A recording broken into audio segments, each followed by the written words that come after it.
Welcome to the 24K Life podcast. I'm your host, Derick Gant. You know, we do our absolute unequivocal best to support as many people as possible on their journey to creating their best life. Now, I know you hear a lot about people living your best life, but you know what? There is no better life than being 24K. Now, simply put, it's not about being rich. It's about you understanding how to manage yourself first. The whole world is talking about leadership, but if you can't lead yourself, if you can't encourage yourself, if you can't motivate yourself, if you cannot support yourself, how are you ever going to do that outside of yourself? So we are all about developing self to the level that we are completely and totally amazing, taking that expertise of self-mastery and then delivering it to the world. That's what the 24K Life is all about. Today, we're going to talk to somebody that talks to audiences that we don't normally think are listening, but we're going to cross our fingers in hopes that they will. We want to bring Margarita Yang, and yes, she goes by her full name. I think she wants you to know that she likes to tilt the sauce every once in a while, but she'll tell us that herself. How are you, Annie? Derick, thanks for having me on your show today. You are welcome. Now, we have a biography that you wrote and sent us, but we are not going to share that. What we're going to share is that you are one incredibly talented lady, that you hail from Boston, that you Brooklyn. I'm actually from Brooklyn. I live in Boston now. Yeah. Well, okay, but you're hailing right now, Margarita, from Boston. So you're hailing from Boston. Maybe I should correct my verbiage. You guys see how dynamic she is? She's already correcting me, which is not hard to do. But she is a guru. She represents millennials in helping them to get their money right. Wait a minute. Hold on a second. What? Get that money right. You know, I'm all about getting that money right. So we are a great tandem because she's going to talk about a book that she's written. She's going to talk about careers, dream jobs, career development, career transitions, as well as job interviews, jobs, and she might have some time to talk about personal branding. But she's the one. So I don't think that we need the written bio. You're it. You're her. You're she. What else should we say? I don't know. Here I am. There you are. So tell us about your background. How did you get interested, or how did you gravitate towards this career of helping people to figure out their job life? Well, it's because I always struggled with this. You know, I was a straight A student all throughout K to 12, but I don't come from a rich family. My parents are working class immigrants from China. And it didn't make sense for me back in about 2011, 2012, when I saw college graduates coming out with $26,000 in student loan debt, and they were either unemployed or underemployed. This was all over the news. And I told my classmates about this, my teachers, guidance counselor, and they just wouldn't want to hear me out. And I was like, but this is in the news. How can you ignore something that's clearly, plainly stated with facts? You know, and so I decided I wasn't going to go straight to college, but I had a guidance counselor who always told me every week, she said, you're always going to be a failure in life if you don't go straight to college. So what ended up happening? Are you serious? Yeah. She was so desperate for me to go to college. She was like, at the very least, Annie, what are you interested in? And at the time I was like, I don't know. Like, I like holistic health. I like yoga. She found a school for me, a 4-year degree with a major in yoga. And she's like, here's a program, $40,000 in student loan debt to go for that program. I was like, yeah, no thanks. Wow. You two could teach me yoga for free. I know. Right? So I was like, what is this? You know? So I worked a whole string of minimum wage jobs. I did eventually get a degree in communications for less than 10K. And then, but coming out, I got a job at Domino's Pizza. And so I was like, it's still not that golden ticket that everyone kept pressuring me and telling me that it was. Right. So when I did move to Boston, I said, you know, I have a new life here. I'm going to make a name for myself. I'm going to make my mark. People are going to know my name. And so I was really good at money at the time because I made so little. I had to get really good at playing defense with my money, like just Absolutely. saving it. I saved like every penny. And I was like, if I'm good with managing the cash flow of my own life, maybe I can do it for a business. It's just like a bigger scale, you know? Right. So I said, I'm gonna do accounting. I'm gonna get an accounting job with no accounting degree. I applied to 50 jobs a day, and at the end of 7 days, I got an offer. I thought I was lucky, but then in my second job search, I got another offer in just 6 days. I was like, oh wow, I'm still so blessed and fortunate. But then in my third job search a year or two later, I got the offer in only 5 days. So then I was like, maybe there's something I'm doing right that's making these offers come in. And recruiters are telling me I'm not qualified to make more than $55,000 a year based on their experience because I don't have the formal qualifications. And then I was like, oh yeah, watch me. So I came back with an offer of 80K. And then I was like, here you go, read it and weep, Like I can't make more than 55K. Here's the 80K offer I just got. So I don't know about you. How long have you been in this industry? You know what you're doing. Right. Yeah. Wow. That's such an amazing story. Now, tell me this. You're going to say, man, this dude is off his rocker. And I really am not. I just don't care. So I don't know, which is why I'm prefacing this question because you're going to say he really is off his rocker. What is a millennial? I mean, what age bracket is millennial considered? That's from 1980 to 1999. Okay. So from 1980. Yeah, that's like 43 years old down to Okay. possibly 23. Well, the people coming out of college now are more like Gen Z at this point. All right. So at least I know who you're targeting now. And so you were able to get these jobs, but we got to go back to the earlier part of your story. You got an accounting job with no accounting degree because you learned how to pinch pennies extremely well, which is great. How did it go? How did the job go? You said your first job search, second job search, third job search, but you never said how the first one actually went. Did it go? Oh yeah, well? that first one, the problem wasn't me in the first one. The problem was that guy, the manager, because like he was timing my bathroom breaks. Like we got a paid 15-minute bathroom break at 10 a.m. in the morning every day. I left at 10:01, so I was like, well, if I get exactly 15 minutes and I leave at 10:01, I can come back at 10:16. So one day I came back at 10:16 and he pulled me aside. He was like, young lady, not even Annie. It's just like, young lady, you just stole 1 minute of paid break time. You came back 1 minute late. And then I was like, but if you look at the cameras, I left at 10:01. I worked all the way up to 10:01. And then at that point I was like, this guy was like lecturing me for printing on paper, not double-sided. Like let's say he printed on something like on scrap paper that he no longer needed. When he asked me to print something, I printed it on a new piece of paper. Right. I didn't know it was not important, so I needed to print it on scrap paper. Got you.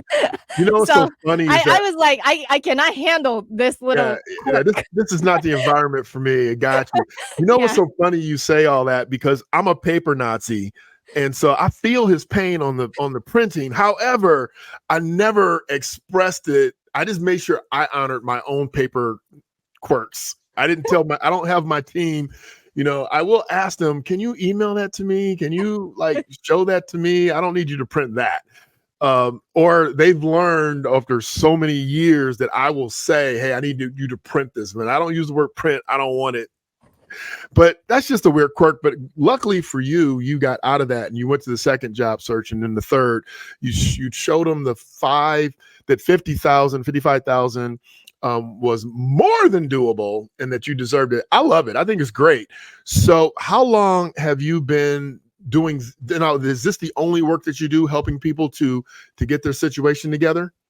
No, I'm still an accountant. I still have a quote unquote full-time job, but I wrote this book. It's called The 5-Day Job Search because I see people are like getting laid off left and right and they're struggling financially, living paycheck to paycheck. People are like withdrawing from their 401ks at this point. They've maxed out their credit cards. They've taken out personal loans. It's to the point where even if they have a 3% interest rate on their mortgage when they refinance in 2020 through 2022. Mhm. People are actually starting to refi to 8%. The reason why is because if they bought their home before 2020, before all the prices went up, right? Then Mhm. they had some equity in their home and they're doing cash out refis. So they're Right. cashing out the equity in their home Yep. with an 8% interest rate. And I'm just like, people are really struggling. So while I'm still doing accounting as my full-time job, I actually told my boss, I still have a job while I'm doing this. I said, I'm getting on shows. I'm going to promote this book. I'm going to help people with their finances.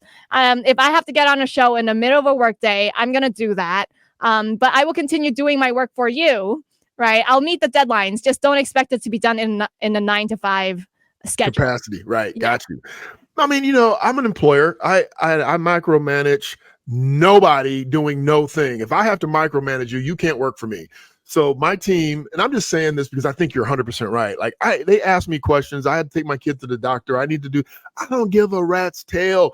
All I want is I need this report. I need this result by this time period. And I don't care when you do it or how you do it or from where you do it. As long as I get this for my meeting, for my appointment, for my client. You know, we deal with money also. We invest money for clients. So we do need timely responses, but I give them plenty of notice. So I don't care. So spot on for you, buoy for your employer who allows He you understands. to, Some he employers understands. don't understand. Some They employers don't. are like, no, I need a full 8 hours from you in the 9 to 5. Yeah, in a 9 to 5 time frame. Yeah, So yeah. that's great. So let me ask you, you know, what do you do anything other than the book when you're because you say you help people with their money. Do you do anything else? Do you do one-on-ones? Do you help people figure things out, or the book is your help?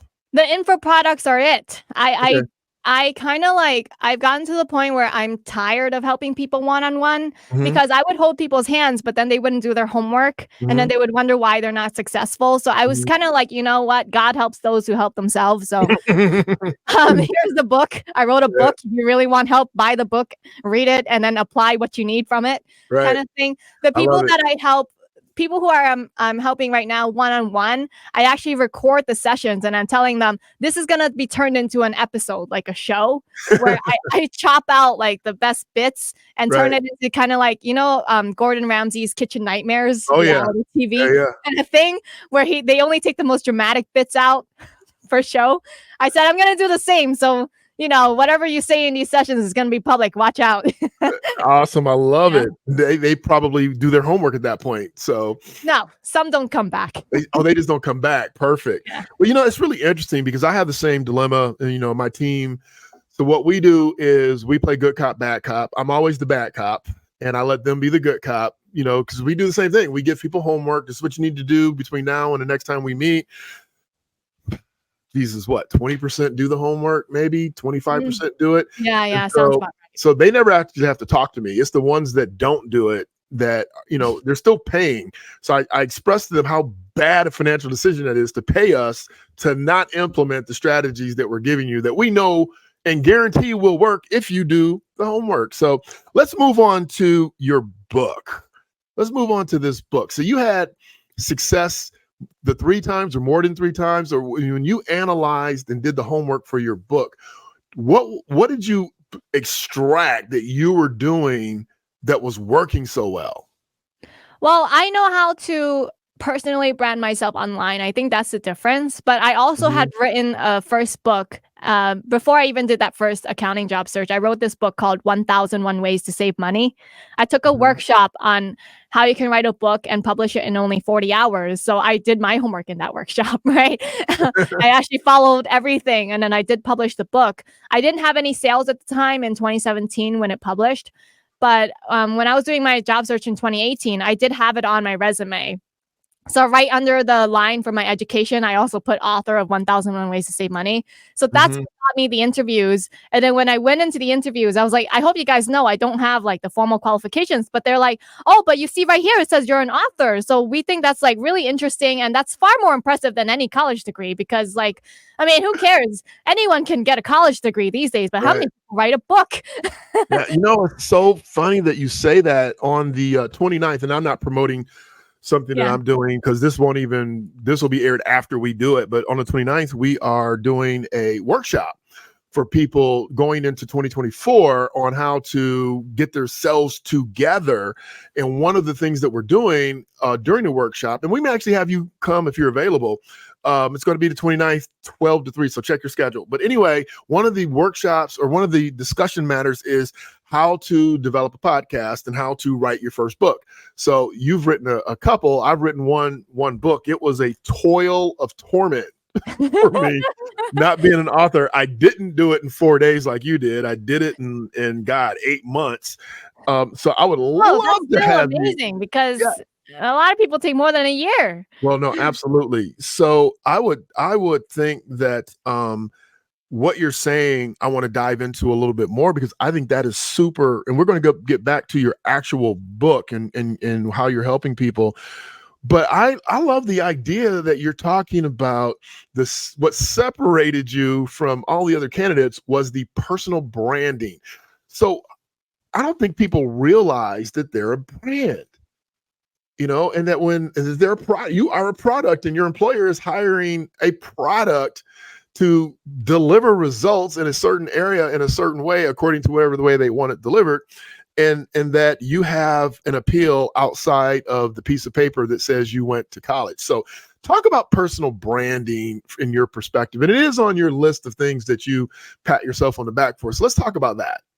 Yeah. So what people don't realize is everyone already has a personal brand, whether they know it or not, because if you read any branding book over and over again in the introduction or the first chapter, they always say a brand is something you cannot control because it is something that other people think of you. Mm-hmm. Like when they think of Margarita Yang or Derick, like, well, what is that word that comes to mind? Basically, it's your reputation and the first thing that comes to their mind. That as the way you consistently show up in the world. This applies to personal and to corporate. It's just a feeling that you give people. So you can't control it, but you can curate it. And these days, with what you put on the internet, that basically affects how people think of you, right? Whether you want to be a part of it or not, you're a part of it. So if you don't have any social media profiles, what is your personal brand? Your personal brand is I am stuck in 2005. I'm not on the internet brand. I'm not the internet brand. Yeah. If you just keep posting pictures of what you ate for dinner, or like how the Starbucks person wrote the wrong name on your cup or something like that, that's this is what I ate brand. Or if you're a real estate agent and all you keep posting is like the house that you're selling or the house that you have sold, then this is the I sell houses brand. Part of an MLM scheme, pushing the latest Amway product, or like trying to recruit your downline. I'm part of a pyramid scheme brand. Right. It's like what you keep posting over and over again. Annie ain't playing around, y'all. This is hilarious. That is so cool. But it's true. No, but I say it's true. You see it yourself in your social media feeds. I bet. I know you do. Listen, I'm laughing because you sound like me. I say the same things. I don't want to see pictures of your food. I don't want to see. So I don't tell this to people. I tell this to my family, like my sons. Earlier on, they'd post some fight that somebody had, and they'd be reposting. So I'm like, dude, take that ish off your page. It represents who you are. So now you're saying it's really cool to see these people doing this thing that's like totally irrelevant to successful people. So I love what you're saying with every ounce and every fiber. So to that end of what I just said, when you do post all this crazy stuff, they're saying, I'm going to come work and be an accountant for you, but I'm truly behind the scenes a member of the bullshit, crazy stuff in society brand. Yeah, basically. Right? Yeah. So, somebody looked at your resume, but you're saying, in addition to my resume, most likely they took a look at whatever they could get from me. They Googled me. They went to my social media pages to see what my brand is. And do you believe that's what employers do nowadays? Of course. Why? I mean, like, if I have if I got 300 applications, I shortlisted it down to 10 that seemed interesting. Look, if each interview, preparation and the interview itself, emailing them, following up, was 1 hour per person, I had 10 people, that's a 10-hour commitment from me to find the right candidate. Can I cut that down to 5? Like, how can I cut it down to 5? I mean, the easiest way is to search them up online, to kind of gauge their personality. So that way I'm like, that kind of turns me off before I even get on a call with them. Right. That's part of doing due diligence. That's basically what it is. Yeah. I mean, we live in a litigious society. So I can tell you, I haven't hired anybody in a while, but the last time I actually forget the people I hire. I'll tell you this much. When clients call us and want to work with us, I go look at their social media to see how crazy they are. I do, because if they're nuts, they're like you said, they're not going to do their homework. And you might go, you're stereotyping, but I'm just regurgitating what you put out there. And if it's nonsense and crazy, I know you're not serious about making a financial change in your life. And I know that you really are not a good fit for me, because I am very serious about helping you make a change.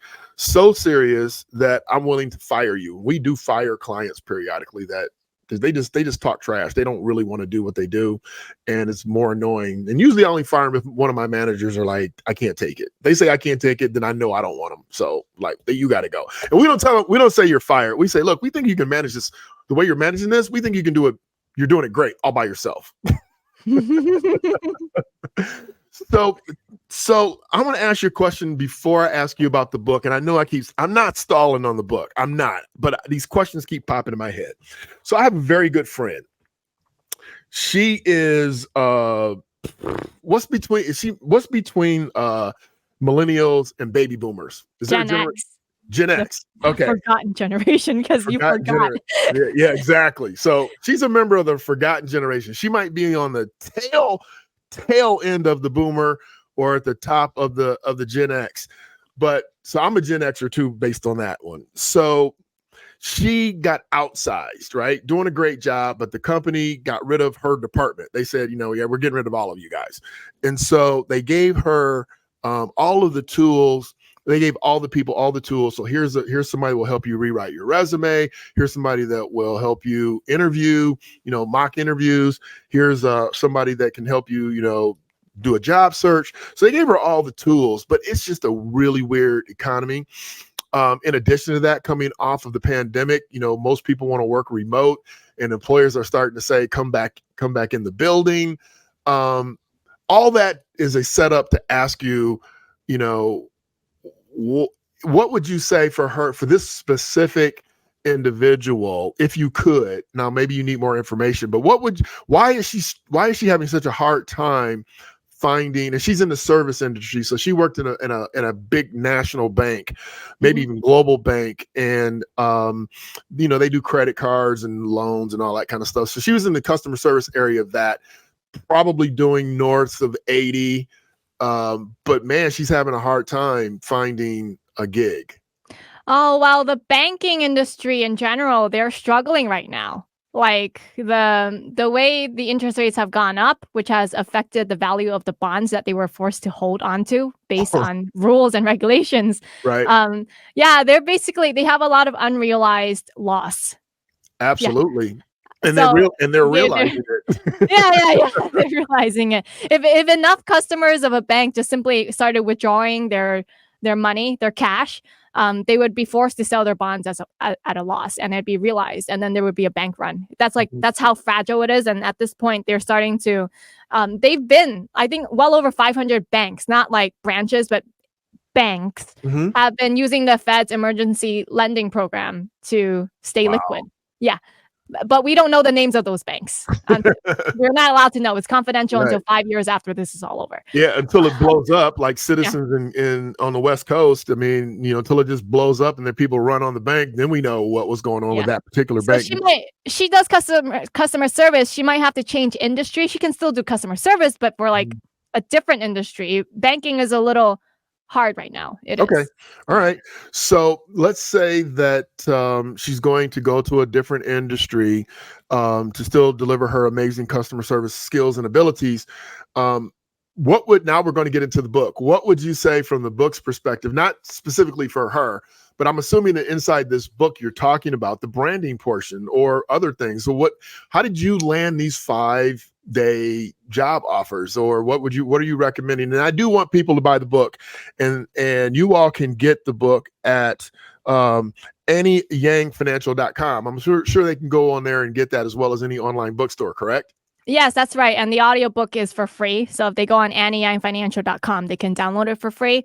One of the things that I talk about in the book that's really important is the headshot. I think a lot of people overlook the importance of the headshot, but because, Okay. yeah, I want to also say, hey, your appearance is not as important as your character. You know, your character, what's on the inside is really what matters more than your appearance. But you cannot change the fact that before you open your mouth to speak, people are going to look at you and they're going to place a judgment on you. And that makes Mhm. a lasting first impression. So just this one-time picture that you take professionally sets that tone. It tells people, hey, I'm serious about my career. I pay attention to small details like this. I come Mhm. polished with my best foot forward. That's the kind of message you're sending when you have a professional headshot. So I really push this. I've actually been making a YouTube series for the last few weeks. I've been reviewing AI headshot generators where you can like take selfies of yourself from different angles, taken on different days using your phone. Right. You upload it to these sites, and then they can like use AI to make a professional looking LinkedIn picture that looks just like you. I've been Right. reviewing them, and I've had some comments go like, "Oh, well, employers shouldn't be deciding whether they want to give you a job or not, or an interview simply based on your picture."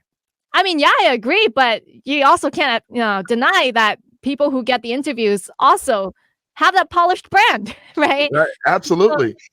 yeah. So did you determine which one? I used one. I wish I could remember what it was called, and it just didn't look like. It looked like. I mean, the result was handsome, But it didn't look like you, I know. Yeah, but yeah. it didn't look like me. So, and it looked like a weird me. So, and I did it just to, just to see. Um, and I didn't. I personally wouldn't use them. I mean, I paid. Oh, I no, only no, paid. all of them. Maybe you get what you pay for, No, no, but no, no, no, no. The results varied. I tested 20 of the best ones on the market, the ones that kept showing up on a Google search. So like the top 20 okay, ones. I put my own money into it as I spent like 1,000 just testing them out. okay, And the best one I came across was Dreamwave AI. okay, So that one came out with realistic looking. Here's the thing: your headshot, it's not like it's not going to be a magazine print or a billboard print, right? So right, you don't need all the fine details. It's really like this tiny picture of you that's going to be a circle, so people aren't going to see those little details. So long as it resembles you and they recognize you in a few seconds, they're not like looking over every detail. Oh, the nose is just a little off, or like, right, oh, your teeth don't exactly look like that, or your teeth right. are a bit more yellow in real life, you know. So yeah, Dreamwave AI was the best in terms of professional look and resemblance and realistic, like how Okay, realistic it looked. Second one was Try It On AI. I really like that one. But really, the pictures came out looking more like fashion photos than a LinkedIn photo. okay. So that's why. But resemblance was better actually.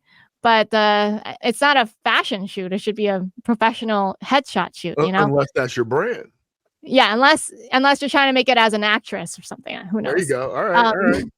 Well, and then the third one, which maybe I can't recommend to you because you're black and mhm. because like I'm Asian, I put my photos in and they came out looking very professional and nice, but they look like my half white cousin or something. Yeah, yeah. Half You know, white, half Asian cousin. yeah, So I was that is like, totally AI right there. yeah, yeah, yeah. So somebody said that as well. Oh my God, they made you look so white. And then so the third one, if you're white, all right, I'm not saying this to be racist, but if you're white, then you Yeah, might want to try the multiverse AI. the multiverse, which is not multi, it is. Yeah. I love you, girl. Because you just spitting out truth. Is this dot AI or multiverseai.com? I can't remember these off Okay, the top of my so head. You're gonna have to Google for them. those of you that are listening, hey, go check if you need a professional headshot. Now, I'm assuming you are recommending these, or are you recommending a real photographer? What would be your go-to choice if money wasn't an issue? What would you tell somebody that's looking for a job? Would you tell them, hey, try the AI, send them some shots, and try one of the top three, depending on your skin tone, the melanin amounts in your skin, or would you say go hire a professional photographer? Oh no, my number one go-to advice is to hire the professional photographer. But the problem is once I started coaching people, they were like, Annie, I don't have $500 lying around for a photographer. I was like, okay, fine. I'll Mhm. compromise. Let me see if there's an AI solution for you. So all of these solutions are not even $100. Right. So it's Okay. affordable. I also, the reason why I did this is because I'm going to be giving talks at colleges and universities. And I Okay. know this age group doesn't have $500, Right. but they might have $100. So interesting that's question, why. Annie. Interesting question. And you're a numbers person. Why don't 23 to 44-year-olds have $500? Because we know statistically that 85% of working Americans, no matter what age, don't have $500. That's the statistic. So why don't you guys have any money? Well, they spend it on whatever they want, like impulsively. I used to actually think, like, when I first started working and then I saw people were struggling financially, I was like, oh man, it must be like so difficult to like pay your bills. You cannot get ahead. There's no social mobility, economic mobility in the United States. The American dream is dead. I actually kind of believed that. But that, despite believing these lies, which I think today is a lie, I still worked hard. Like I still saved. From my first job, I saved 25% of my income at least. Okay. That was before tax, So I always did that because I came across Dave Ramsey and he's like lecturing all these people living paycheck to paycheck who are up to their eyeballs in debt. And then I was like, I don't want to be like that. I'm going to save my money. So even if I want to buy something, I'm just going to say no, Right. Until I can actually afford it. Like if I had, I couldn't even afford my first headshot. I had to save for it. It was $600. I spent 4 months saving up for it. So the headshots that I have, and they can't see the headshots that I have, but I have one in a white blouse with your hair down. I have several in a black dress that looks like a fashion dress. And then there's one with you wearing a red jacket over a white shirt. Yeah. Are those from a professional photographer or are those AI generated? Those are actually from a very world famous celebrity photographer. Those cost. Wait a second. Yeah. Time out, Annie. Time out. We're gonna get back to Annie, to the Annie Margarita Yang in a second, because I want to talk about your bodaciousness because I love it. But anyway, what's a world famous photographer? You got to tell us about this. Yeah, so I was like, I want to build a personal brand where I look like a famous author. Like I want to look like a celebrity. Look like a famous movie star, so I think you missed the mark. Okay, well, maybe the white blouse say one? Like celebrity. That's basically what I wanted it to speak. Like, you look at it, if it's featured in the homepage of New York Times, like the moment you see the picture is like, wow, she's a celebrity. Like that's the kind of like that's image I want. That did it. Though these do look like that. Yeah, so that's what I was going for. I was willing to pay top dollar for that. All right. So, but how did you? So so it wasn't necessarily that you got a hookup. You found this person as a world famous photographer and said, "I want you to do my headshots," or the photo shoot, or what did you tell him? No, he just already shoots very famous people. Like, okay, but how did you find them? Oh yeah, I went on Google, and I live in Boston, right? So I was actually looking for photographers in Boston. I looked at every portfolio and I was like, that doesn't have the look. I'm looking for a certain look, vibe, right? I'm just looking and like criticizing all the portfolios. I was like, that's not the kind of vibe I need.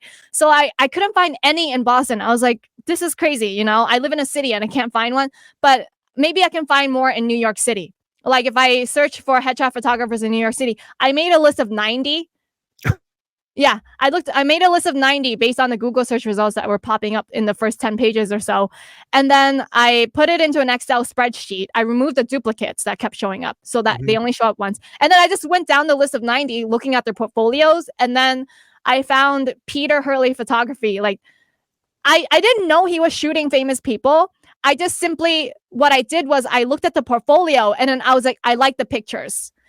There's something about the pictures that just screamed famous, when I saw them. And then I was like, I want this. And then I saw the price. He was actually the most expensive of them all. Of course.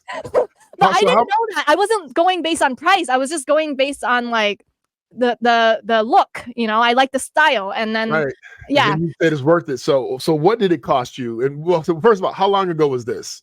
This was in April. Oh my God, it was recent. Yeah, those are recent. Okay, so how much did it cost? I paid $4,500 for those photos. Okay, so $4,500 for these photos. And in your opinion, in retrospect, is the money well spent? Yeah, I was so scared. I was like I was asking my two best friends, I was like, should I do it? Or should I go with like a cheaper one? I mean, I cannot fathom spending this much on just pictures of myself. I couldn't believe it. Right. And then they're like, I mean, you won't know unless you try, right? I was like, I mean, I guess that's true. If I get it from a different photographer and I don't like it, I will regret the purchase. But if I get it from this guy who I really like the pictures and they come out nice, I'll like the pictures, but I'll lose 4,500. And I was like, and then I rationalized in my head. I was like, I can always make 4,500 back. Yeah. I can always make it back. I don't know with the pictures or without, but I can always earn more money. So I'm gonna give it a try, and I'll see if I like the experience and the results. So I placed a bet on myself basically when I did that. And you win? I think you won. Yeah, because like the moment I saw the pictures come out, like he showed it to me on his screen.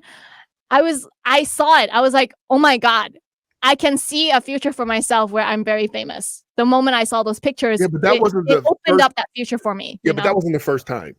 Annie, that wasn't the first time because we're getting down to the bodacious Annie part. So we're going to skip to that because it's a perfect lead in, because you said that I told I think you said high school counselor that I want my name to be known.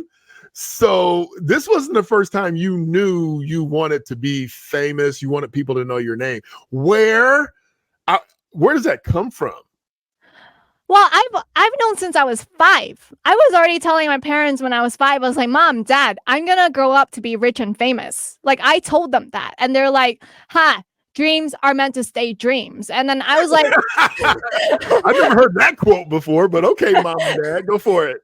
Yeah, and then so like they always drill that into me. Everyone in my life has always drilled that into me, but I don't know. In my heart, I've always just simply felt I have felt even since back then, I'm going to grow up to be rich and famous. Like I simply know it. I don't know where it comes from. It simply is something that was placed into me by God. I don't know. I don't say this to be pretentious or to brag, but no, it's a perfect answer. I love it. I don't know. Yeah. I came out of the womb and I was like, where y'all at? Where's the light, the cameras? Let's go. So I personally love the answer. The fact that that you've tapped into your uniqueness, your specialty, your specialness, your genuine genius, I think is incredible. So since that's the case, you definitely can't advise people on how to tap into theirs, but you can tell them how to tap into something special when it comes to their self-promotion, when it comes to their branding, so you've talked about having a great headshot. What would be the next thing? And we don't want you to give everything away, because you know what? If they want to be successful, you've already set it out for them. I'm impressed. As a matter of fact, I need to ask you, they can get your book at your website, AnnieYang.com. I'm sorry, AnnieYangFinancial.com. They can get it for free. Did you record your own voice, your audiobook, or did you hire that out? Yeah, I recorded it myself. I did the editing myself. Actually, this mic I'm using right now is the same mic I used for the audiobook. Awesome. Because I need to get mine. I need to get my book, The 24K Life Code, on audio, and I bought all the equipment to do it. I see that. I have been stalling. I have been stalling and stalling. So my real question though is, we want them to go do the work, and they will, but let's give us one more tip. So you're saying the headshot is super important. What else is vital to squeezing down the time frame to get an offer? Another thing is a professional bio. Like like when you read articles written in a publication, they always have a professional bio for whoever wrote it. Mm-hmm. Or whenever someone famous is interviewed, they also have a bio that's used over and over again by the press. Right. Anyone can have a bio. Even like a fresh entry-level college graduate can have a bio, but they never think to put their time into that. They always think, oh, just my LinkedIn profile, fill it out, whatever I can, and then like my resume. No, like I think the bio sets the tone. It's the summary and the objective of your career, right? So you can write it up actually with ChatGPT. If you get ChatGPT 4, and upgrade to the subscription that's $20 a month, you can use ChatGPT, just write a prompt like, I need a professional bio written for my LinkedIn profile. What are the information that you need from me? And then it'll ask you for like 10 things. Feed it all back, give as much information as possible, and then it will write a bio for you. It comes out almost perfect. It needs a little tweaking, but that's so affordable, because my first bio before ChatGPT was out, I had to pay $300 to a professional copywriter to write it for me because I couldn't do it. Yeah. So I noticed that you have, and I've already mentioned this to you, but you have a bio that's appropriate for Google search or Google SEO. And then you have your blinging, fantastic bio that I actually will read. Let me read your bio because since we're talking about it and we're trying to help people get jobs. Today's guest is a game changer for millennials tired of running on a never-ending financial treadmill. Her name is Margarita Yang, and not only is she a money-saving guru with over 1 million YouTube views, but she's also written an Amazon bestseller like The 5-Day Job Search and 1,001 Ways to Save Money. She gets, I'm sorry, I messed up. Annie's not a Gen Xer from an early generation. She's a millennial who understands how crazy the job market is and keeping a positive bank account status right now. She gets it. The delayed dreams, struggles, and a hunger for escape. But here's the thing. Annie doesn't just talk the talk. She walks it too.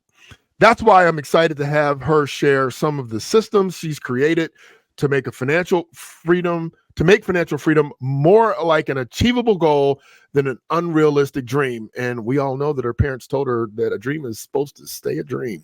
So if you're a millennial overwhelmed by your student loan debt, finding a better job, or how you'll pay your bills, Annie's latest book has the tips you need if you're a Gen Z and want to avoid crushing debt in the first place. You don't want to miss this. Let's get into it. Welcome, Margarita Yang. What? That's dope. That's just dope.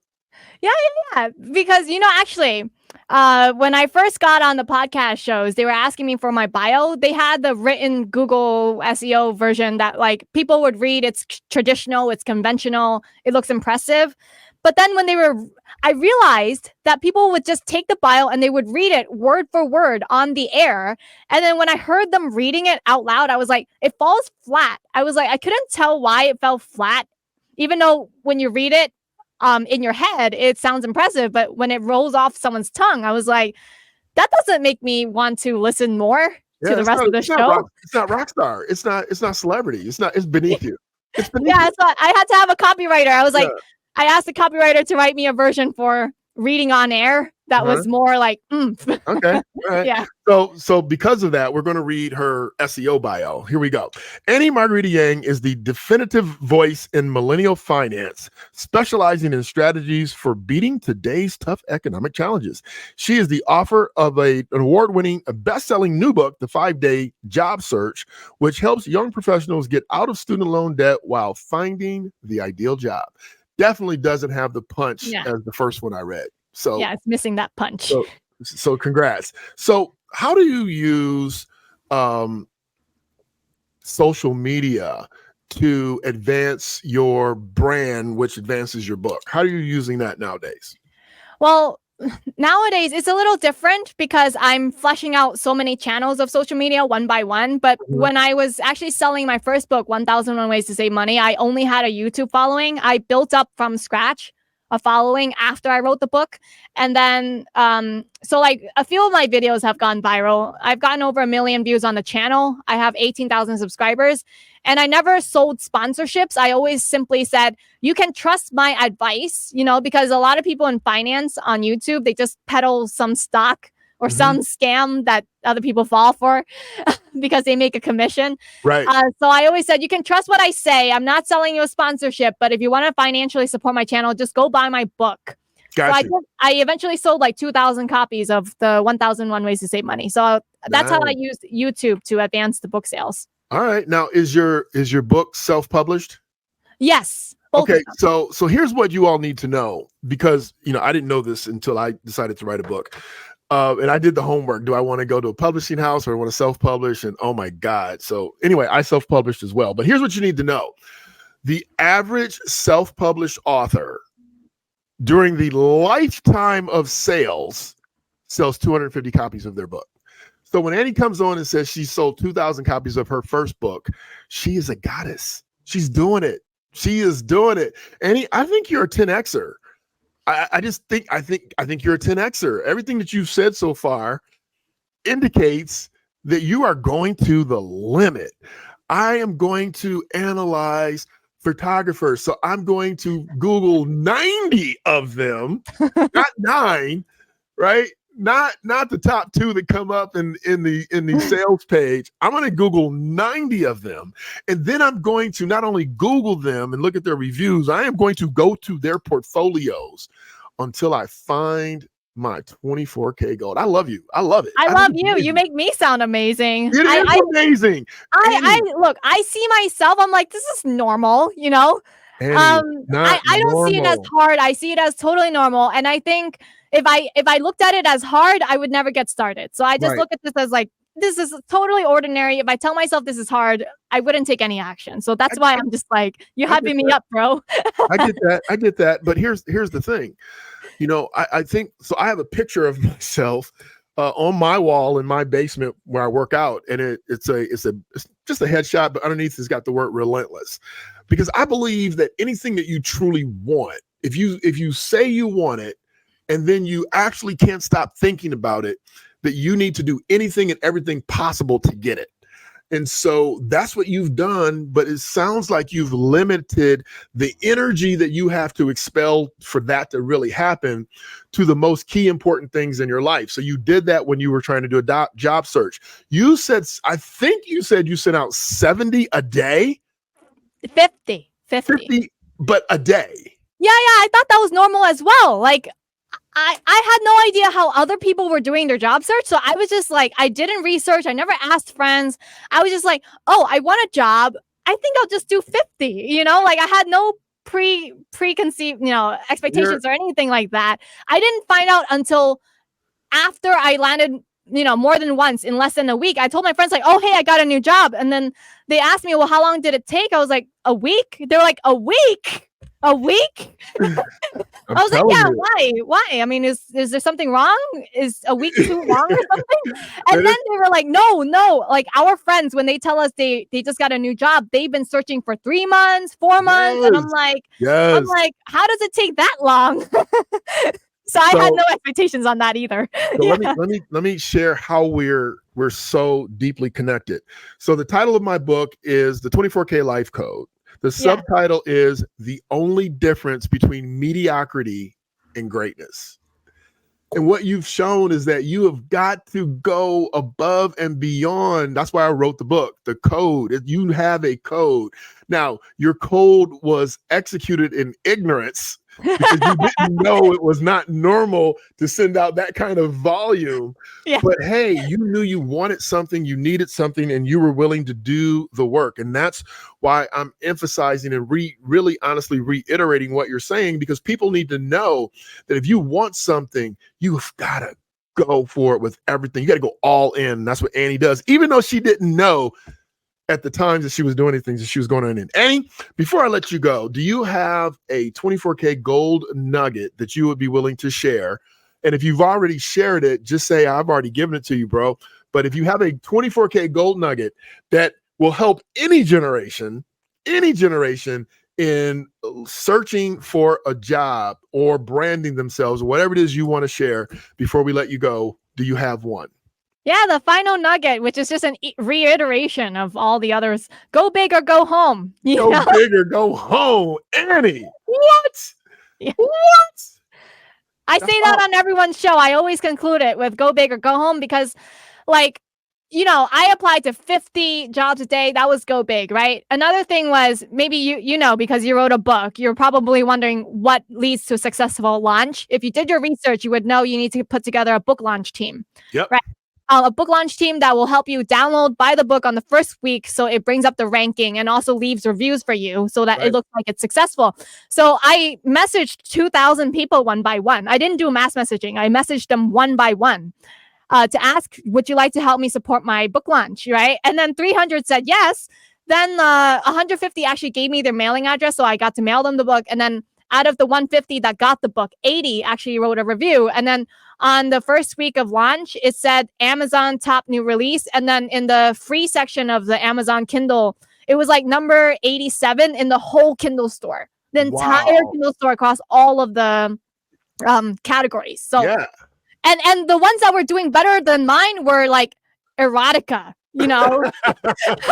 So, I mean, like, I think I did great. I didn't hit number one, but like, I'm as good as erotica. There's like some really horny woman, you know, That's hilarious. In the Amazon free section looking to get some free erotica books.